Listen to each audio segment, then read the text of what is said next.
Put down those cards. Fortune teller! Cards mean different things at different times. Do you know anything about tarot cards? Oh, a crystal ball. Gather around, children. Listen to the mystic.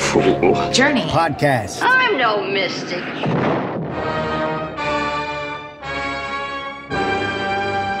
Welcome to the Mystic Fool's Journey podcast. I'm Anna, and this is Ruth. Hi.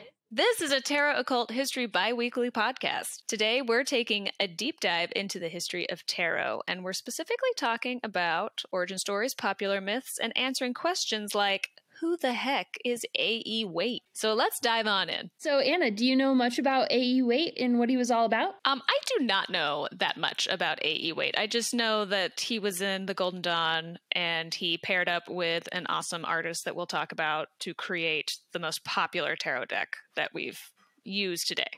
But that's kind of like it. I don't really know much about him specifically. Yeah, that's basically what my level was. I didn't think he would be like super interesting until we started kind of researching this podcast, and he turned out to be kind of an interesting guy. So I guess let's dive on in. So I think everyone here has heard of the Rider-Waite-Smith tarot deck. It's pretty much the Beyonce of tarot decks. It's super well known and a classic in the Western world. Some folks even call it the OG modern tarot deck because it was the first to use the detailed pictures in the Minor Arcana. Before this, most decks just had patterns made with like the suit symbols. The deck was created to make divination easier to learn and more accessible to everyone. It's got a ton of Christian symbols, which were super easy for folks in the West to understand back then.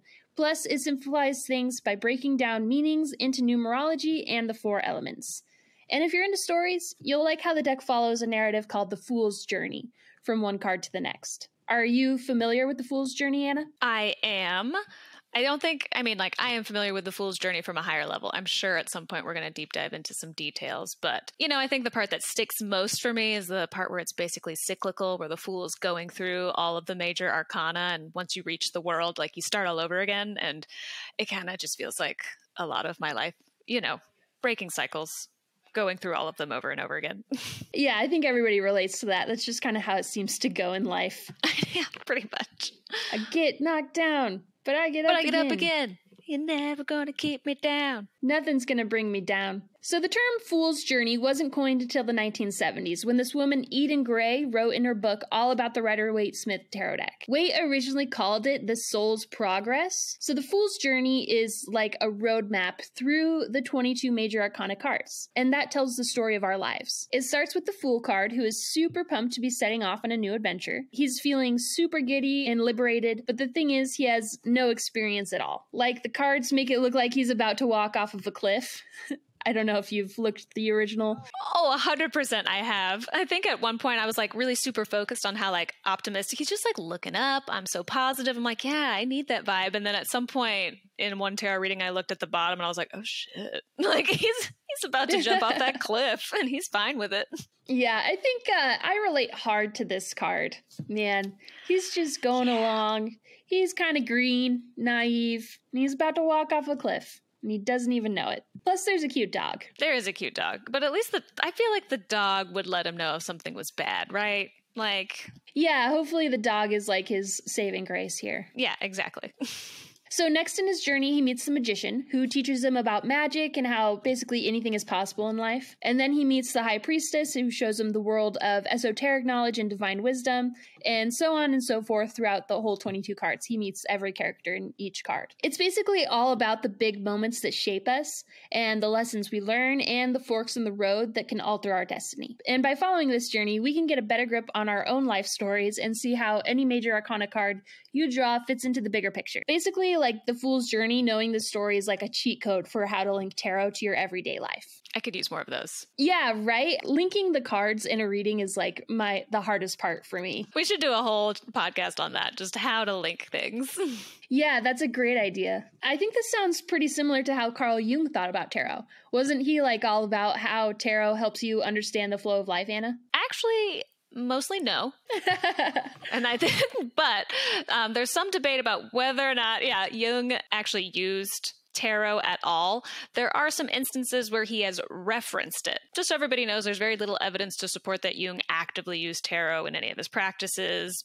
Obviously, tarot was around at the time. For those of you who don't know, Carl Jung was a psychiatrist and psychoanalyst. He was very big in the history of psychology. If you're into the esoteric, you may be familiar with the terms alchemy and the emerald tablet. And I know we have touched on those in previous episodes. Yeah. So where that comes in is that Jung held that alchemy was not about literally turning lead into gold, but that the alchemical process is actually a metaphor for how people can transform themselves. And that's a really dumbed down version of it. He has like a whole process called individuation about how you can do that. And he applied psychology to this process and used that to help people understand the flow of life. And since this episode is not about him or alchemy, I kind of want to keep it short and sweet. But however, Jung did reference that the imagery in the major arcana have similarities with archetypes. And within his psychological practice, there are it's what's called Jungian archetypes. And they were key in his theory of collective unconsciousness, and that they're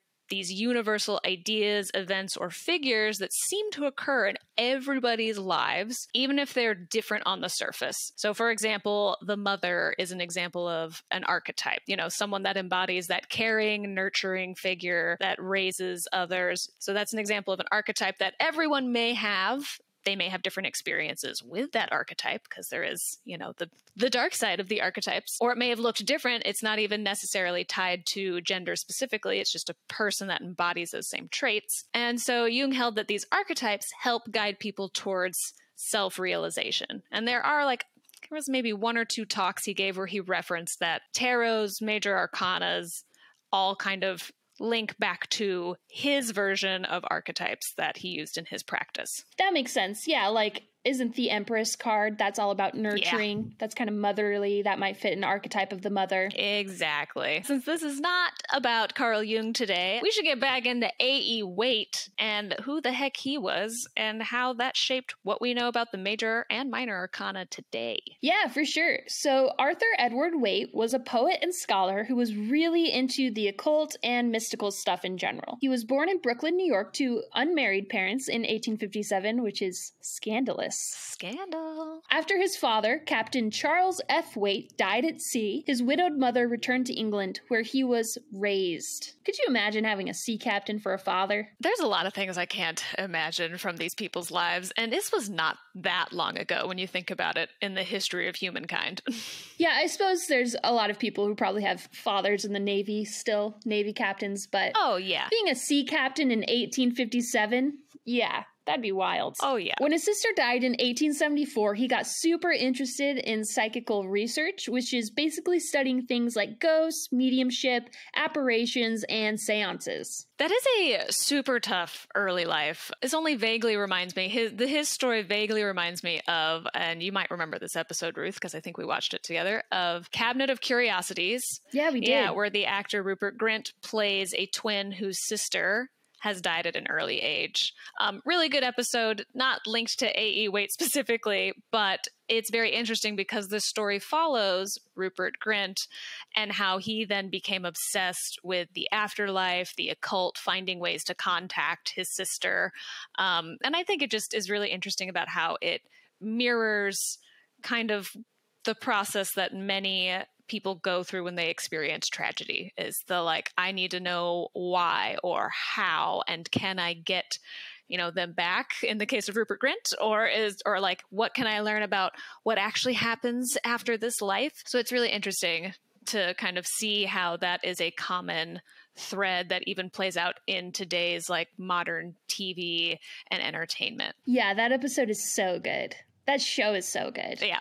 Fantastic. Highly recommend. At 21 years old, he started deep diving into all sorts of esoteric stuff and stumbled upon the writings of Eliphas Levi. Then, in 1889, he wrote a book on how to read tarot under the name Grand Orient, which was one of the first English books of its kind. We don't support, his name or anything. It's just the fact of history. A fact of the times. There are phrases and words used that we don't use anymore. For good reason. For a good reason. His fascination with the occult scene drew him into membership in the Hermetic Order of the Golden Dawn. He was also super into secret societies and, like, in general, and probably joined more than anyone else in history. He once wrote in his diary that he was becoming the most initiated man in Europe. In 1902 alone, he joined at least 9 different secret societies: the Holy Royal Ark, the Knights Templar, the Knights of Malta, the Swedenborgian Rite, the Mark Degree, the Red Cross of Constantine, the Secret Monitor, the Ancient and Accepted Rite, and the Early Grand Scottish Rite.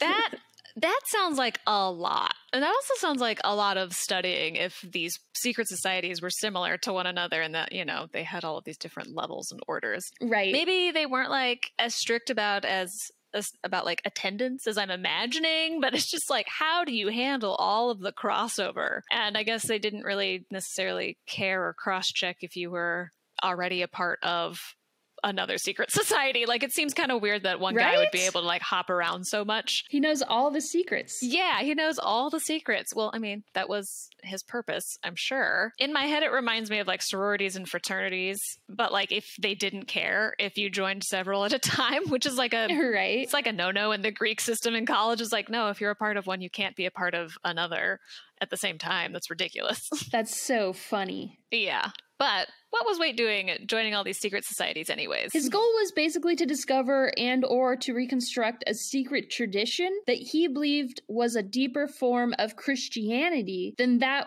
was practiced in churches or taught in the Bible.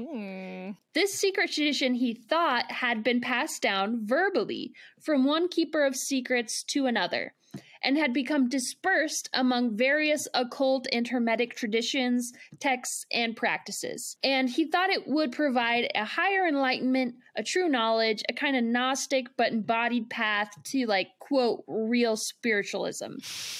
Very, very interesting. And it still is always, I have to remind myself that like modern Christianity is not the same as what these guys were living with at the time, but it's still funny to me that so many... I know, me too. Yeah, I'm like, oh, gotta break away from that. But like so many esoteric societies really do like latch on to some form of Christianity, because at the time it was still like kind of more acceptable to have a more mystic interpretation of it. And it was like the main religion of the time. So that makes sense that a lot of his symbolism would come from there because everyone kind of understands that. I just find it funny because for me, knowing that many of the people we've researched were just obsessed with like ancient cultures, like Greek and Egyptian, I would think they'd go hard on trying to like focus their efforts on that and resurrecting that rather than like, hey, let's go with the modern thing, because it seemed like they like idealized the ancient so much that it's like, why would you go with the most modern thing available to you? But whatever, different times. Clearly Christianity is not what we have today. I mean, obviously, because right now what we're experiencing is a lot of spiritual practices are being transformed as people are actually deconstructing the adverse beliefs and effects of modern religion. So clearly they weren't going through that. They weren't going through the deconstruction phase the way we are right now with a lot of spiritual and modern beliefs and practices. TLDR, just reminding myself and anyone else listening that the religions and spiritual practices evolve alongside whatever is going on politically and culturally. So whenever we say, hey, they're using Christianity, it's not like modern day Christianity. There's stuff that's the same, and then there's stuff that is very much super different. Yeah, definitely. So Waite believed that he could become an expert in the quote-unquote secret tradition by memorizing all the words used by secret societies. And I think it's super interesting that he thought spiritual knowledge and power could supposedly be hidden in certain words and phrases. Mm-hmm. But in 1915, he even started his own Christian and mystical order called the Fellowship of the Rosy Cross, which is still around today. They did all sorts of cool rituals that combined elements from things like Masonic, Kabbalistic, alchemical, and Tarotic tradition. That sounds fun. I think I didn't know much about his own mystical order. Kind of not surprised. Seems like he went to so many, might as well make your own, right? Yeah, and I didn't know. I also agree. It's kind of like interesting that he was specifically focused on like the language and words, and that like specific powers could be unlocked by knowing the right words. And I mean, I have general questions. I know he's not around to answer them about the perspective that like these words or phrases or languages are like inherently more powerful or important than others. I'll try to like summarize my amalgamation of thoughts around this, because the idea that ancient languages or any language is more powerful than another is kind of elitist. Yeah. It kind of only a little bit annoyed me growing up that like a lot of fantasy novels use Latin as like the magic language to cast spells. Oh, sure. I get that like from a practical perspective as an author, it's one of the few old languages we have available. So for authors, it's easy to like translate English into Latin so it sounds cool, and then you kind of avoid issues with cultural appropriation, which is totally cool. Great. Don't do that. But, and like, we all know it would have sounded way less impressive if like Harry Potter was yelling float at a feather instead of Wingardium Leviosa. Like, just doesn't have the same ring to it. Yeah, people wouldn't take him seriously. But in real life, my like elitist red flag goes off anytime someone insists that like a specific language has to be used for something to work.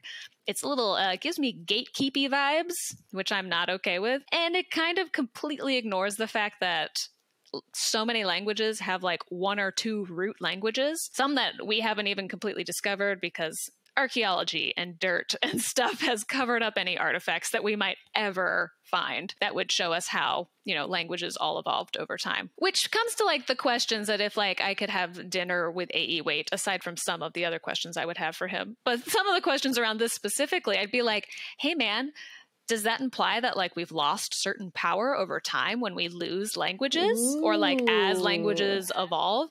Or does power like simply transform alongside languages' evolutions? And like what benefit does hiding power in specific language have? Like why would we have this hierarchy of languages? And like who's hiding it? Like who do you think hid the like what entity do you think hid the power within the language? And like, what were their motives? Like, I just have so many questions. Maybe he didn't even think about this. He was just like, power is hidden in language, and just said, ooh, mystical, believe me. All questions that sadly we cannot answer today because he did. If only we could take him to court. Answer for it. Languages aside, words obviously, of course, do have power because I mean, we see it every single day. You know, we've seen it throughout history, how we use language and how we speak to one another and about one another is very powerful. I mean, we've seen it throughout history with propaganda. We see it in modern times with the news, music, entertainment, politics. And even on that individual level, we can see how words have power just in the difference between like a verbally supportive and compassionate parent or household versus a verbally abusive parent or household, and how that can have a ripple effect on a person's life throughout time. So I totally agree, language has power. I just think it's so funny he got super hung up on like, no, very specific words have power and I must find them. And those are the magic words. Yeah, right. Thank you for coming down on this rabbit hole spiral journey with me. But now that we know Waite was on a quest to learn all the esoteric secrets he could get his hands on in order to discover the ultimate secret tradition, how does Waite's knowledge gathering affect our beloved tarot, Ruth? Sure. So basically, the Rider-Waite Tarot deck is like the most famous and popular one in the world. And this deck is a result of a somewhat unlikely trio's paths crossing. An American occult scholar, Mr. Waite, a British art student who hung out in New York City and Jamaica, and a businessman whose main business was coal mining, but stumbled upon a set of tarot cards at a toy fair in the late 1960s. Basically, without these three people, we wouldn't know jack about tarot. This almost sounded like the beginning to one of those really bad dad jokes. Yeah, right? Like a priest walks into a bar. Exactly. It's like, so a businessman at a toy fair and a lady who's studied at an art institute and this crazy dude who was into a lot of secret societies meet. And you're like, okay, where are you going with this? Yeah, right? It's so funny. Yeah, let's focus on Pamela Colman Smith for a sec, because she's an absolute boss. She was born in London to an American dad and a Jamaican mom, and spent her childhood bouncing between Jamaica, London, and New York City. She studied art at the Pratt Institute in New York City, but didn't graduate. Instead, she became a commercial illustrator in London and made art for books, magazines, and even illustrated Bram Stoker's last published work. So cool. Her art was super unique and colorful, and she even had her own show at this photo gallery in 1907. She was also into Jamaican folklore and had her own magazine for a hot minute called The Green Sheaf. And she was in the Hermetic Order of the Golden Dawn. And she ended up leaving with Waite to start their own little thing. Oh, yeah. She's super cool. I'm so glad that, like, in modern times, she's getting more recognition for all the work she did, because we're going to get into it. Like Ruth mentioned, Pamela was introduced to the Golden Dawn by the poet William Butler Yeats. And he should sound familiar because he was the one who was in the magical duel with Aleister Crowley. And he's the one who kicked Crowley down the stairs in our last episode. Amazing. Highly recommend listening to that. But before Pamela ever joined the Golden Dawn, she illustrated one of Yeats's books. And Pamela actually met Yeats because she would hold these weekly salons in her studio. And salons in this context, they're not like getting your hair did. They're basically social meetups for highly respected people. And in this instance, Pamela was holding salons for artists, writers, and actors. And Yeats was one of the attendees to her parties. Super fun. So if it hadn't been for this chance meetup between Yeats and Pamela, the tarot designs that we know and love today might have just looked completely different, because it could have been some other artist that Yeats found and brought into the Golden Dawn. So it's just really interesting to me, the ripple effect of something as simple as an artist hangout sesh and how it had an effect across time, as we can see. Never underestimate the hang. No, the hangouts are where everything starts. So how did Pamela officially, we know Yeats introduced her to the Golden Dawn, but Ruth, tell me a little bit more about Smith and Waite's relationship and how that all got started. Yeah, so basically they met in the order and they were, doing their whole thing. And then Waite hit up Smith to make some drawings for his new tarot deck, which was going to be the first one in English. He paid her a flat fee in 1909 to make 78 original drawings. And he picked her because she was talented and because they were both in the Golden Dawn.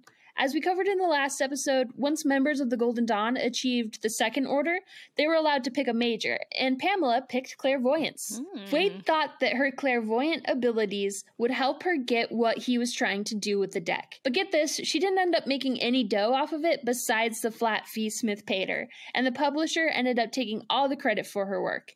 These days, people make sure to call it the Rider-Waite-Smith or Waite-Smith deck to give her proper credit. Hot trash. Hate it. We do not support people taking credit for others' work, aka stealing. And oh man, when we say she didn't get anything, she just got that flat fee, because this was what we call a commission. And unfortunately, Pamela didn't have access to YouTube in order to research licensing and royalties and how to write artist contracts. Oh, it hurts my heart so much. I'm 78 works of individual art, and she was just paid a flat fee and never saw a penny after that. Drives me up a wall.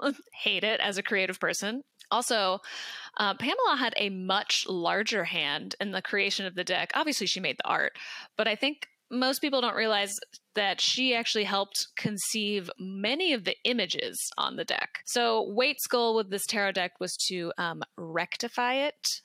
So the cards depicted what he thought was their true esoteric meaning. We're going back to his whole, he wanted to make his secret tradition where he found the true spiritualism. And that comes with this tarot deck that he believed would rectify any mistakes in previous tarot decks. So Waite provided detailed instructions for what should be in the major arcana's art and very likely the court cards. But as far as we know, he didn't provide much beyond a list of the basic meanings for all those numerical cards in the minor arcana, which means that Pamela Colman Smith transformed the minor arcana from those simplistic numerical designs that were usually used into those super luxurious and detailed artistic scenes that we're now all familiar with and kind of all really rely on to tell us what these cards mean. She did draw inspiration for some of these cards from the Sola Busca deck, which were at the time were in the British Museum. So if you look them up, you'll find that the Three of Swords looks very familiar if you look at the Sola Busca deck. But for the most part, Pamela took this and ran with it. Absolutely. Yeah. Completely original tarot deck. Absolutely set the standard for all tarot decks to come. Oh, yeah. So Waite wanted his tarot deck to be all about divination, which was totally different from any of the other decks out there. So Smith made sure to pack her drawings with all kinds of deep meanings. She crushed it and finished the deck in just 6 months, and the Rider Company published it in 1909. The next year, Waite wrote a little guide to help folks read the cards, and then in 1911, he came out with a full book on the topic. On top of Pamela illustrating these cards in 1909, keep in mind, 78 cards. She was also donating a lot of her time and skills to the London suffrage movement to help them create banners and pamphlets and postcards, because she had all of that knowledge of how to like mass produce artwork, and she was teaching volunteers how to do it so that way they could fight for women's rights. So cool. I know, she was dope, and she was super busy that year. Like 1909, she was doing it all. Truly, what a hero. A hero to us all. Truly a hero, yes. Yeah, we need to sing Pamela's praises a little more often when we talk about the history of this tarot deck that is so widely popular. So true. Yeah, so Smith's drawings are super dope, and they're so dope that even a newbie can get the gist of what they mean just by looking at them. Like, let's look at the 9 of Swords. It's a black background with 9 swords in a row behind this person who's sitting up in the bed with their head in their hands. You can tell they're having a rough night. Maybe they're worried or scared or both. But it's a super relatable image because we've all had nights where we can't sleep because we're thinking too much. And you can feel all of that just by looking at the card without even reading Waite's description. Speaking of, here's what he said the card means. Death, failure, delay, deception, disappointment, despair. And if the card's upside down, it means imprisonment, suspicion, doubt, reasonable fear, or shame. Yeah, this is one of my least favorite cards of the deck. It is unfortunate no matter which angle you look at it. Now, granted, that's not taking into account intuitive readings, but just the literal meanings that he wrote, you're like, well, they're like, it's just not great. According to Waite, you just don't want this card to show up, and Pamela really captured that. She really captured that. That is for sure. So basically, we know that Smith did some research in the British Museum, as you said, Anna, but it's pretty clear that she had a lot of creative freedom when it came to the Minor Arcana images. Although both Waite and Smith were part of the Golden Dawn, they didn't create a Golden Dawn-specific deck. Waite's Major Arcana was based on Egyptianized descriptions from Eliphas Levi, and Paul Christian and Christian symbolism in general, while the Minor Arcana was influenced by Atia, the Golden Dawn's Book of Tea, the Solabusca deck, and Smith's Imagination. I'm so interested in diving into the Christian symbolism at some point. I feel like it could be once again, its own episode, or even just like one of those mini episodes we do, especially because modern Christianity largely rejects tarot, the occult, and mysticism. So I think it would be interesting for a lot of our listeners and just tarot practitioners in general to understand where Christianity was in the context of the time, because it's definitely not what we experience today. We've already done that tangent. We don't need to talk about that. But yeah, I think I'm just super interested to dive more into some of these, like, really, he has so much symbolism packed in here. So like this just really intricate cards that they've come up with. Yeah, seriously. We should really do a deep dive just on this time in history, like, because spiritualism in general was on the rise, but you still had people that were super religious and into Christianity and Catholicism.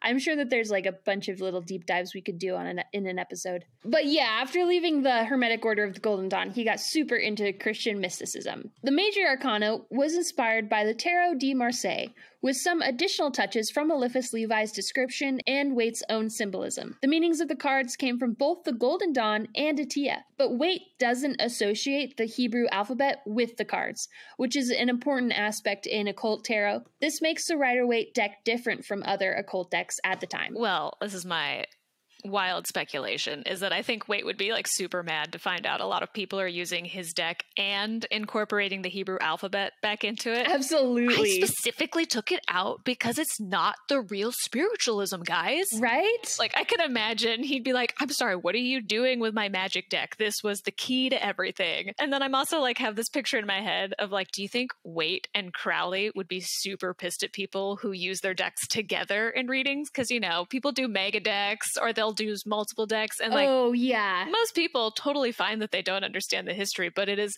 just a hilarious image in my mind of Aleister Crowley and A.E. Waite being like, no man, you're not supposed to do that. They're just like angry, and everyone's like, it's fine. I think I'm confident in saying both Aleister Crowley and A.E. Waite would hate modern tarot usage in general. I own like 50 decks. Most of them I just bought because they're cute. You know? Right? And I think that would like irk them to their core.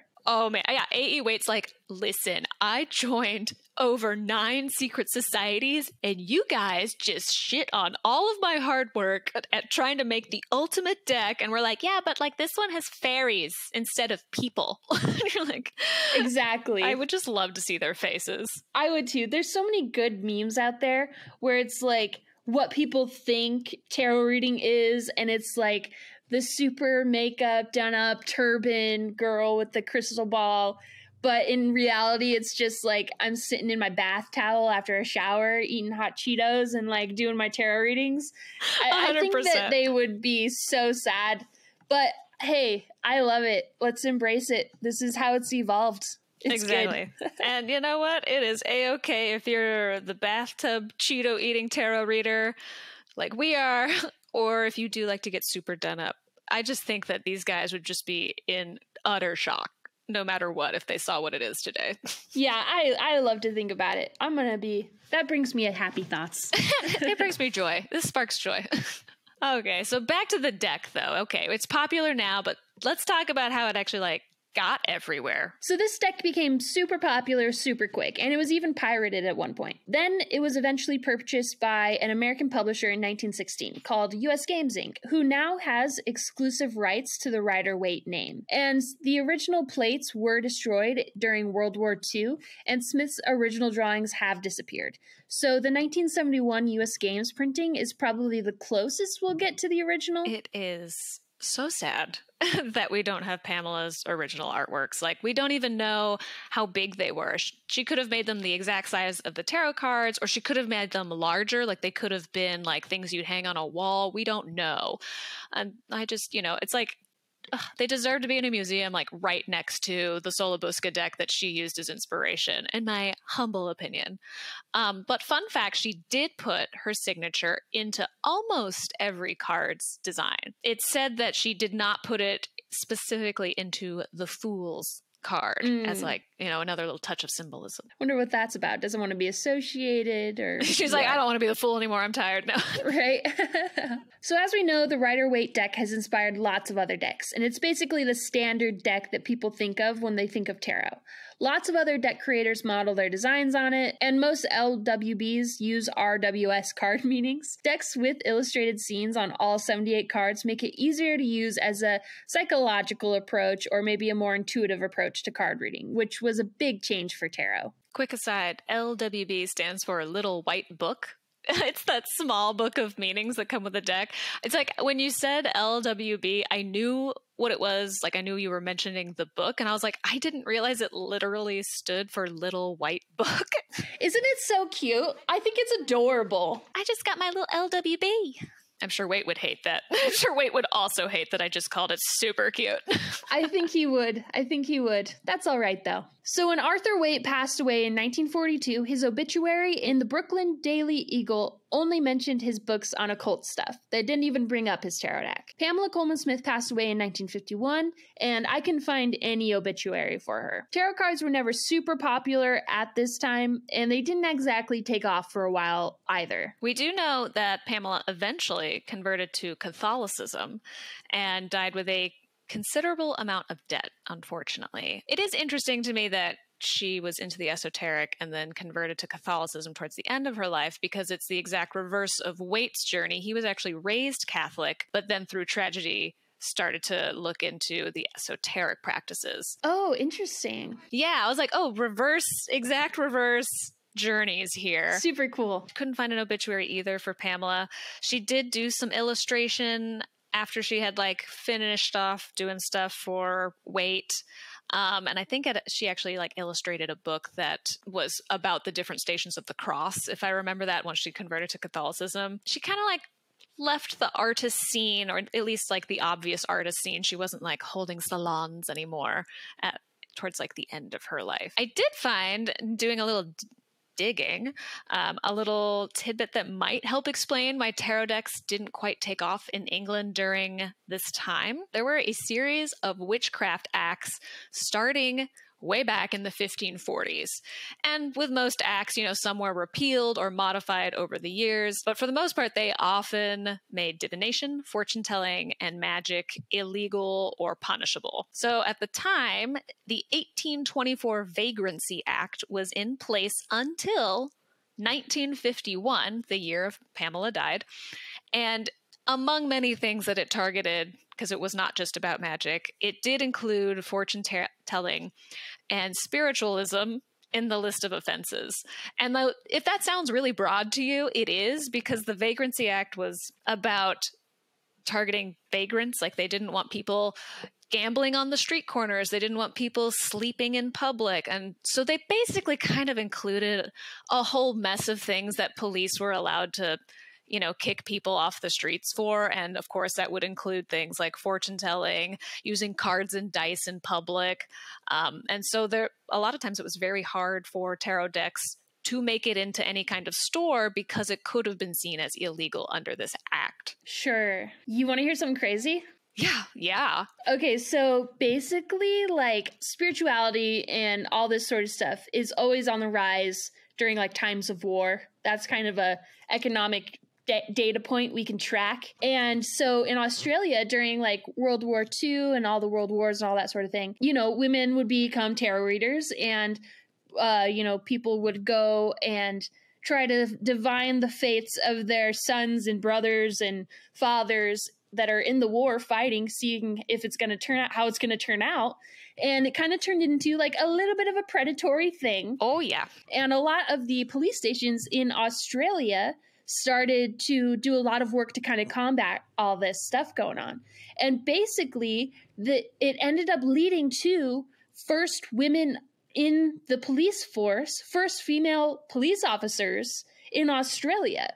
Because they'd have these women, they like hire them on as independent contractors to come in, go undercover, get the tarot readings done, and figure out who's being shady, who's doing illegal things, and that sort of thing. Yeah, isn't that wild? So tarot reading in Australia led to the creation of female police officers. It was an undercover operation. Oh my God, that's wild. So basically, also, one other side point that we'll talk about too, we got to do an episode on this because it's actually a crazy story. Yeah. Men were doing the same exact thing, just with astrology at the time. Mm-hmm. But at the time, early 1900s, everybody considered astrology to be like an actual scientific practice. Yep. Because stars and astronomy is science, Yes. And so all these men were basically making same predictions in the stars. This is what they see as your horoscopes. But they weren't getting nearly as much shit because it was considered a legit science. And the women who were doing tarot readings were getting all the shit handed to them because that wasn't considered a science. That was considered like, being predatory. Isn't that insane? Oh my God. They were doing the same shit, just different style. Oh, I hate it. Yeah, it's one of my favorite tarot history stories. Tarot in Australia really has its own history, and it's really cool. Hate that. But also, fun fact, that's why a lot of people you'll see on like YouTube and stuff, they have the disclaimer. There's now, because of like whatever the newest act is, to prevent the predatory stuff, you have to mark that you are doing things for entertainment purposes only, and that's how people can sidestep the predatory side. We're like, I'm doing this for entertainment purposes only, and you have that disclaimer, which means it's totally okay if people pay me to do it because I have the disclaimer. So if you see that under anybody's like YouTube descriptions, that's why. That's a good call. That's a good point. This history of acts that would it's the history of acts that would target fortune telling, as well as attempting to prevent the predatory stuff. But, which is it's like a very gray area and like hard thing to like suss out when you're looking at like, well, if this is your religion and you're practicing it, how do you go, well, hey, you're persecuting my religion, versus like, oh, people who were genuinely being predatory and being like, I'll just use this thing to make some hot cash. So that's why we have these new laws where you have to like put those disclaimers at the bottom. So interesting. I guess we should get back on topic. Okay, so quick recap. So Arthur Waite passed away in 1942. Smith passed away in 1951. It wasn't tarot decks that he made still weren't super popular because of all the reasons we just talked about. So how did it get big? How did it finally take off? Okay, so this is where the coal mining businessman comes in. His name's Stuart R. Kaplan. He graduated from the Wharton School of Business in 1955 and was managing mines in West Virginia and Pennsylvania when he went to Germany in 1968 on a business trip. While he was there, he stumbled upon a strange deck of cards at the Nuremberg Toy Fair. He didn't know much about tarot back then, but he cut a deal to import some of the Swiss tarot decks to sell in the United States. Kaplan started targeting big bookstores and had enough success that he began looking for more tarot decks to import. He even wrote his first book on tarot in 1970, Tarot Cards for Fun and Fortune Telling. I love the idea of this guy who has a business degree and works in very serious management of mines and is like, ooh, but toys. But this toy fair, it just tells me he's got a spark of childish wonder in him, despite having to work in what sounds like the mines, a really terrible corporate environment. I don't want to manage mines anymore. I want to work with toys. Same. He did write that book that you mentioned when I looked it up. He specifically wrote that book because the Swiss tarot deck that he was selling didn't come with a booklet at all. So it was just the cards. And he was told, he's like, this needs more explanation. What do people do with this? His book, Tarot Cards for Fun and Fortune Telling, was written to provide more context for the deck that he was selling. That's hilarious. In 1971, he started selling a Marseille-style tarot deck and wrote a more detailed book, Tarot Classic. It was the first time he wrote about Arthur Edward Waite, and soon after, he negotiated with the British company that held the rights to the Rider-Waite deck. They weren't selling decks at the time, so Kaplan wouldn't import them. Instead, he worked with Rider and Waite's own daughter to own the rights to publish them in the United States. Kaplan's company, US Game Systems Inc., quietly sold hundreds of thousands of tarot decks for several years from their offices in Connecticut. Shout out to Connecticut. And when they started selling the Rider-Waite deck, there was a slow but sure explosion in popularity. US Games has published hundreds of decks over the years, but only the Rider-Waite decks have never gone out of print. By the mid-1970s, tarot was starting to become popular in mainstream culture, and US Games was the go-to source for tarot cards. Kaplan believes that the key to the Rider-Waite deck's longevity and popularity is the full illustrations of all the cards, including the pips. Because of that belief, he was a big proponent of getting Pamela Colman Smith back on the map when it came to naming the deck.